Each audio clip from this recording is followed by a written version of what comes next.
Man of God, let me show you something in Romans. I'm sure you know this already, Dr. Myles. My God, but this is so critical. The book of Romans teaches something very powerful that so many people miss. And this is so, so powerful. Romans in chapter 1, in verse 18, scriptures say, for the wrath of God is revealed from heaven against all ungodliness and unrighteousness of men who suppress the truth in unrighteousness. Because what may be known of God, that is future, may be known. What may be known of God is manifest in them. Now check this. Wow. For God has shown it to them. Now listen to this, Doc. For since the creation of the world, his invisible attributes, all his invisible attributes, let's say his wisdom, let's say his kindness, his goodness, his joy, his peace, all his invisible attributes are clearly seen. Clearly seen. How? Being understood by the things that are made. Being understood by the things that are made. So a lot of times to understand God, our necks should not necessarily be raised to heaven. It should be raised to earth and looking at the things that are made, finding the loopholes in them, and camping around those loopholes to build the next level of those things. He said they are understood by the things that are made, even, and the word even means I've considered everything. Now, this is the one you think you cannot understand by the things that are made. He said, even those can be understood by the things that are made. What are those things? He said, even his eternal power and Godhead. Man of God. He said, even his eternal power can be understood by the things that are made. By the things that are made. So if we pay attention to what is made, we can understand divinity on a high level. We can see the scripts and the agenda in God on a high level. Now, the privilege of not having God in your life is that you don't have the indulgence of leaning on a superior being. So people who don't have God have no choice but to pay attention to what is made. That is why they keep discovering things and inventing things, because that is all they have. We ignore all of that and indulge on the capability of God in our lives, and the same God is saying, you want to get me? Look at what is made. Look at what is made. The people in the world understand what is made. They are camping around it. They are building companies. They are making apps. They are building ideas, products, and services. You ignore all that is made. You are talking to me to make things for you. It's finished is what I said. Everything is looped. Everything is looped. And looping is a guaranteed experience. Right? It's just like putting a music, a player on replay. On repeat. It's going to keep playing for the next 20 years if nobody stops it. Because it's on repeat. That's a loop. When Jesus said it is finished, that's a loop. It's a loop. Boom. As long as the earth remaineth, seed time harvest shall never cease. Loop. Night and day. Loop. Every time you sleep and you wake up. Loop. Every time you eat and use the restroom. Loop. Everything is a loop. Your goal is to understand the loop and to find your role in the loop. If unbelievers find that role, they will dominate you. They will dominate you. It doesn't matter what your heritage is. It doesn't matter if you are anointed. Let me key this into that, man of God. Let me key this into that if you allow me. That's right. Dominion is not a Christian experience. It's not a, that's right. Dominion is not a Christian heritage. When the Bible said, let man have dominion, there was no Christian in the world. It was a blessing on the human condition. Every human being on the face of the earth has dominion. And people say, oh, when man sinned, he lost the dominion. No, that's not true. The Bible never said he lost the dominion. First of all, we don't understand dominion in the life of a man. Dominion in the life of a man represents his identity. It's a permanent blessing to define the man in his design. So there are three parts to a human being. The visible parts, which is what we see. That's not enough to define you. The invisible, the tangible but unseeable parts of you. But if we cut you open, we will see them. Your lungs, your brain, your kidney. We can't see them now except we open you up. They are tangible, but they are covered. That's the second level of expression. The third level is the intangible part of you that can never be seen. Your reasoning cannot be seen. Your thinking cannot be seen. Your character can be felt. It cannot be seen. And so is your dominion. Your dominion is permanent on you. It defines you. It's part of your perpetual capacity, like your hand, like your brain, like your legs. It cannot be seen. when man sinned, man was not cursed. Yes. The ground was cursed. That's right. Nothing on the man was withdrawn. Yes. The ground was cursed. What man lost in the Garden of Eden was ease and access. Wow. Not anything in himself. Yes. So he used to deploy all of himself to pick one thing that is right in front of him. After the fall, he now has to deploy that to look for this. Wow. This is now somewhere in the crowd he cannot figure out. So he's going to spend 1 month, 2 months, 10 years, 3 years looking for this. Before the fall, he had this right with him. After the fall, this is now there. So it's now toiling. Toiling. It's now stressing. It's now hustling. Yes. So I tell people, hustling is not a blessing. Hustling is toiling. Yes. You should shift from that. Ease is your destiny. Ease. And access is your destiny. Yes. And part of that is to understand that when you are restored, you are back in the loop. You are back in the loop. Oh. You are back in the loop. Whoa, whoa, and so whoa, there is a whoa, guarantee. Now, so part of what is going to happen as we move into the 2030s in the church is to understand that, number one, let me just pay attention to that, so that some of my notes. So part of that is that there will be, like I said, the attention to generations. Yes. Stewardship is going to grow. People will have genuine reason to want to serve. Yes. But that will only happen when we understand the complexity of the reality of tomorrow's world, and to know that the church, therefore, in the definition of itself, Yes. must only complement the life of the Christian, not compete with it. Yes. Or complicate it. Yes. And we complicate it when we load the whole of the week with all kinds of activities. Come on. When we load because you are afraid of losing the people. You make them live at the church. You make them live at the church. The future church is a church that complements the life of the people, not complicate it, not compete with it. Yes. And so we have to pull back and ask ourselves, in what way are we complicating? Are we complicating? Because there is a freedom in the life of the future generations, in the life of Gen Z and John Alpha, that we question everything. They will insist on their freedom. The corporate world is feeling it already. Yes. People don't want to return to their jobs because they would rather go online, go on Fiverr, go do gigs, and go do something borderless, and go set up something. It's not just the church that is struggling to keep people physically. The companies are also struggling to keep people, right? Because the idea is that people are experiencing, through borderlessness, the highest level of freedom, particularly, probably unprecedented in the whole history of man. And the least we can do is to position with that, right? Is to begin to look for how we can bring that into our operations. That is critical. I'll mention another one, just for time, man of God. I think that in the future, we have to change the construct. The church has to pay attention to how we define enterprise. Jesus. And how we navigate around enterprise. That's right. Because finances are very critical to the destiny of the church. Jesus. And we have to understand, scriptures say, my cities, Zechariah 1:17, it says, my cities shall once again spread through prosperity. Yes. My cities shall once again spread through prosperity. Yes. And I've asked God before, why is Coca-Cola probably more popular than Jesus? Yes. Because those who fund Coca-Cola spend more money doing so. Whoa. And those who fund the gospel don't spend as much money doing so. Wow. Because the people don't understand distribution and stewardship. We understand ownership of private property. Yes. And it seems to make sense. But kingdom attitude is not stewardship of, it's not ownership of private property. Yes. It's stewardship of private property. Yes. You find governments that are corrupt in most part of Africa. Yes. The reason is because people who all their life, in their private life, have mastered ownership, are now put in public office to supply stewardship. Oh, and when you practice ownership of private property all your life, and you are put in public office, you are incapable of supplying stewardship, because the constant thing, whether private or public, is stewardship or ownership. And when for 40 years of your life you practice ownership, how do you supply stewardship?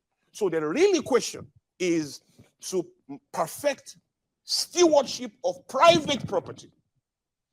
And when I steward of what is seemingly yours, you have perfected stewardship. By the time you get into the public space, you just easily supply what you have mastered, which is stewardship. You can't master ownership and supply stewardship. You can. So this is interesting. So this is why every politician who promises I'm going to do this, and I'm going to do this for you, I'm going to do this for you.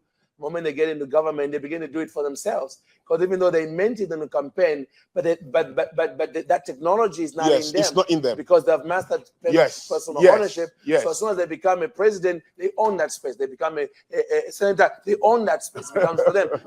It's because it's what they are. That's it. You know? So part of what I say, Doc, is you don't become a thief because you stole. Yes. You steal because you are a thief. Yes. I'll say it again. Yes. You don't become a thief because you stole. You steal because you are a thief. Yes. Such that if you don't ever have the misfortune of stealing in your lifetime, he doesn't make you less a thief. If you are a thief, whatever made you a thief. Yes.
So when you get into government is a pressurized environment. Yes. And when you put pressure on a thing, the content of the thing is revealed. Yes. You hear people say, oh, my wife made me do this.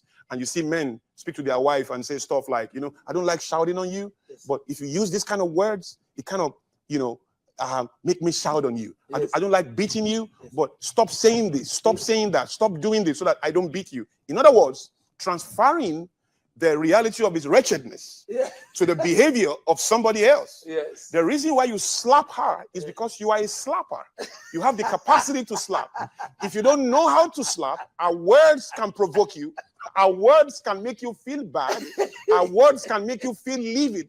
If you don't know how to slap, you will pick up your jacket and go for a walk. Yes. The reason why you slap her is because you know how to slap. Yes. And so what she said indeed puts you under pressure. What you said activated everything negative in you, but what you did is a revelation of who you have become. So you slap her because you know how to slap. Wow. A behavior, though wrong, introduce you to you. Yes. So when you get into government, the guy made promises. Yes, he wanted to keep them, but he doesn't know himself at that level. Yes. So when he got into government and government put him under pressure, government introduced him to him and introduce him to us. Yes. Both us and him are meeting him for the first time at that level. Wow. He's as shocked as us that he's behaving that way because he has not mastered stewardship of private property. He will struggle to express stewardship of public property. So that's why Jesus said, if you let it go, if you lose it, you will gain it. But if you want to hold on to it, you will lose it. He said, there is he that scattereth and yet increases. And there is he that withhold and comes to nothing. So we have to come to that sense of ownership. But whether we like it or not, our generation will struggle with it. The future generation will supply it naturally because of the design, because of their quest for freedom, for accountability, for causes, right? For celebrating the human need, the human condition, for celebrating humanity, equality. All of those things are embedded in the DNA of that generation. As a church, hoping to be relevant in their generation, we must begin to understand that if we compete, we ignite their rights to question. We have to complement, not compete. Yes. Anything you persecute will grow. Yes. Persecution is a reality that compels people to form into regimentation, to build authority, and to grow community. Yeah. Once you persecute something, you are pushing that thing into its capacity to regulate, to build community, to build authority, to build regimentation. And so you can't persecute the future. You can only understand the future and align with it, inspire it, shape it. And that is what the church have to begin to understand, right? Another thing we have to understand is the statement that Jesus said. And this is very controversial to most people, but it is the truth. Yeah. Jesus said, if you believe in me, the works that I do, you will do. Yes. First level. Yes. Then he said, greater works than this you will do. Yes. The question is, what are these greater works though? Yes. Because we know all the works he has done. Yeah. But we don't know the greater works. Yes. And somebody said, but we don't know the greater works. I said, maybe you should start from what we know. So for what we don't know. So you don't know what the greater works are, but you know what the works he has done. Yeah. So even if you don't know what the greater works are, start with what they are not. Yes. They are not healing. They are not raising the dead, opening the eyes of the blind. Wow. They are not all of that, because Jesus has done all of that. Yes. Now, not that we cease. It's not going to cease. Yeah. Healing will be forever. Yeah. Except that when we go back to it, there is no healing that Jesus did that doctors could fix. Yes. Jesus wasn't healing headaches. Yes. He wasn't doing things that human beings could do. Yeah. He was doing things that was impossible in the human experience. That's right. Right? Now, healing is not going to cease. But Jesus said, all that I have done, you will do. But greater works than that. It's not just that we are doing new things. We are doing things greater than the healing. Yes. If we stick to that word greater, we have to come down to our world and say, in Jesus' time, healing was not a representation of God's way of reaching people. Yes. Healing was a representation of the primitivity of the time, and the necessity of God to reach his people. Yes. Why didn't God use anyone that was physically challenged in the Bible? Why was one of the prophets, or a blind prophet, or a prophet without hands, or a leprous prophet? Because in Bible days, if you were physically challenged, if you were blind, or you were leprous, or you were disabled, or you don't have hands or legs, you are useless to God, you are useless to the devil. There is no alternative to your engagement. Yes. Healing, therefore, was a precursor to engagement. Yes. If you were born blind and God has a plan to use you, he has to heal you first. Yes. Healing was a precursor to that. It wasn't that healing is the way it defines himself, but to use you in that generation plagued with ignorance and the primitivity of the times, he must heal you first. Yes. A blind man in Bible days is useless to civilization. It's useless to productivity. But in our time, days, you can become a Ray Charles. You can become a Stevie Wonder, who is not wandering. Yes. And a gentleman in my country called Kobams Asukor, great music producer, one of the best we have in Africa, one of the best in the world, actually. He's my friend, and he said, at times I forget that I'm blind. Wow. Now, I asked someone, between his chauffeur and him, who is blind? Between his chauffeur and him, yes. Well, he is blind. Yes. But he pays his chauffeur, yes. Who is really blind. Between both of them. Because to look at it, disability is an unpopular type of ability. Yes. It is not that is a disadvantage, but the narrative of those who associate with it can call it a disadvantage. Wow. What he has lost to physical sight, he has gained by an heightened sense of perception. Yes. And then a blind person is naturally focused. If I see a BMW, I could say, oh, I don't want to be distracted. If I see a lady, I could say, oh, I bind that in Jesus' name, because I see a naked lady, I don't want to be distracted. But a blind person doesn't see all of that. It's naturally focused. We just need to awaken him to his environment, and he will build great power from that, and he will build great genius from that. The governor in Texas is on wheelchair, but he is the governor, and he is the leader of people with legs that are working and functioning perfectly. The idea is that disability with the right narrative is an unpopular type of ability. That's right. You see what I'm saying? Yes. And so the reality has changed. And we have to come to a place now to say, how do we define the future? And I believe very strongly that those greater things are locked right there in technology. I believe so strongly that the future, what does CNN want to talk about now? What does Time Magazine want to talk about? We will heal, we will do all of what we do. But if you say you raise the dead now, you're not going to come on the front cover of Time Magazine. You're not going to come on the front on the biggest news media in the world. The culture is not going to see you. Even if you heal somebody of cancer right now, the world is not going to interview you. Compared to if you find the cure to cancer. If you find the cure to cancer, every media in the world will sit to interview you. And man of God, that is the best time to say Jesus is Lord. Yes. Jesus is Lord on CNN is more powerful than 200 churches combined. You see? So when you sit on some platforms, on some mountains, and you declare the integrity of our God on those platforms, the effect is incredible. So we have to move into culture shaping more. We are not neglecting the instruments we have known in our history, but we must come into the newness that God is defining, right? And the spirit of innovation, there has never been any time in human history that the Holy Ghost can create incredible experiences for human beings like today. There's diabetes to be found, the cure. There's the next level of the internet. There's the next level of social media. There's the next level of everything available, right?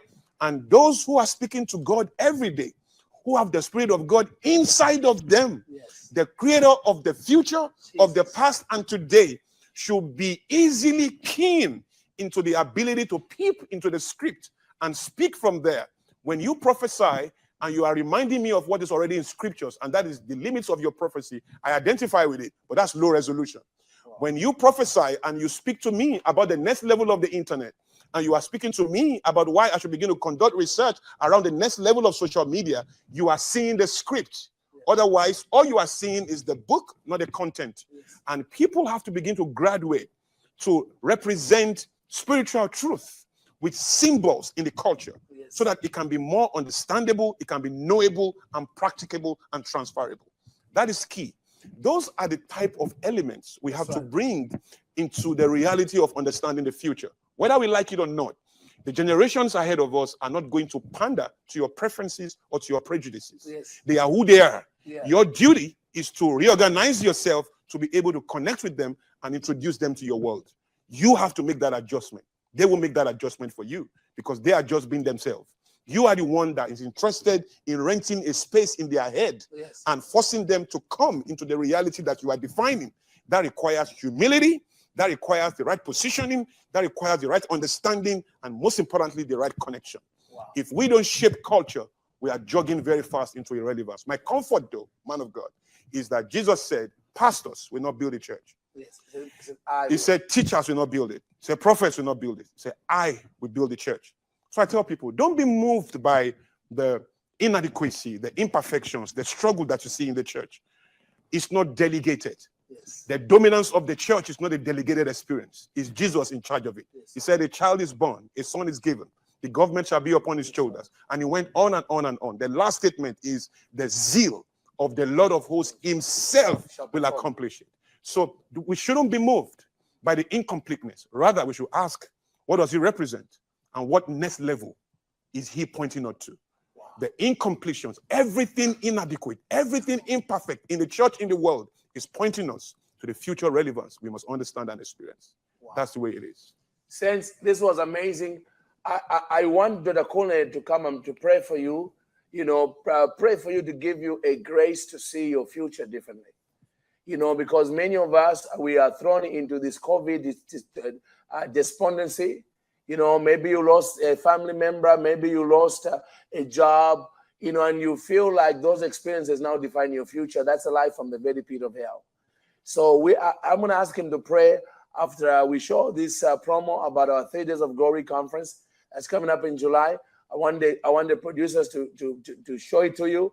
After we come back, I'm going to have the man of God look into the camera and pray for you in Jesus' name. I really believe that the next, that out of your, I don't care if COVID left you broke, but I can tell you that in all of that, in all of that, God left a loophole for you to be able to emerge with the product, with the technology the world has never seen before. I believe that the millionaires, the billionaires of the future are going to get there even at faster rates than the church has ever seen. I believe the church is in its greatest day ever. God was not surprised by COVID. Therefore, he was not hurt by it. God always plays several steps ahead of the devil. Even the evil the enemy sends, God finds a way, according to Joseph, to make that which was meant for evil turn around for your good. I believe that there's a lot that has been discussed. We're gonna leave this teaching on YouTube, on Facebook. You wanna slow it down because the man of God is loaded with revelation and insights about how to navigate yourself out of the foxhole of being stuck, to move into the destiny God has for you, the miracles God has for you, the future God has for you, the new enterprise God has for you. Forget the one that COVID killed. What about the one that the Spirit of revelation wants to give to you